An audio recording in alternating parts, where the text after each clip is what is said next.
Wala na makapalag kining usa ka lalaki dihang na corner sa mga driver sa Dato Abing Street, Kalinan, Davao City alas 9:30 sa buntag kagahapon, Huwebes, Nobyembre 14. Kay nang lab ni siya og kwintas sa senior citizen nga sidewalk vendor. Doon sa simbahan nahitabo ang insidente.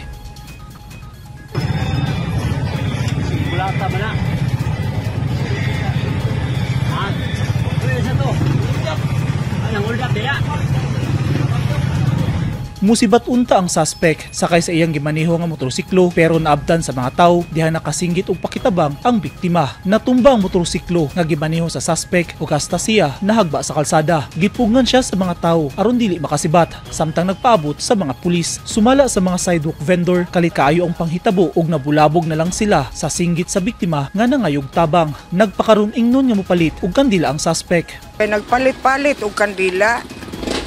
Unya paghatag daw sa kwarta ana, pagbayad gilabnot iyahang kwintas. Nya dayong sakay sa iyang motor ingon didto. Unya wa man ka dagan kay gunitan niyang pantalon gani o sa driver. Ang nakita na lang ako nga gikwelyuhan na niya, giana ni Susan ang t-shirt sa tao, i-hold niya bag, nga niya nga para di mo nakaw. Guild up ko niya, ako nag-cellphone. Yan, harapon ko niyan, tindira diya si May. Nagtinanaway, harapon mi, yan to niyan. Palargan ng padagan ng tao.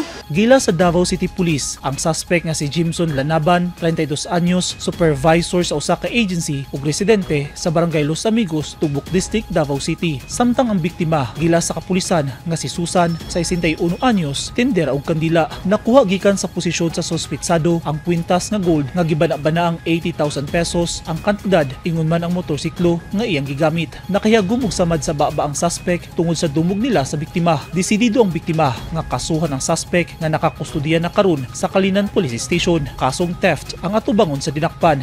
Sa Maad, Davao City, gitulis armadong nakamotorsiklo ang branch sa usa ka financial services company nga nahimutang sa Puro 14, Bugak, Barangay Maa kagahapon sa udto. Sa report sa Maa Police Station 16, usa ka armadong lalaki ang kalit misulod sa establishment ug mideklara og hold up sa 29 anyos nga babaeng cashier. Gitiunan niya ug wala pa matino nga pusil ang biktima. Gikuha sa tulisan ang 47,700 pesos nga cash nga kita sa cashier ug dali siyang misibat sakay sa motorsiklo nga wala mailhi sa cashier kay nakasulubog bonnet. Nagapaniid na ang tracker team sa kapulisan aron masubay ang armado ug sa posibleng pag-recover sa cash hilabi na nga dunay CCTV ang financial service company.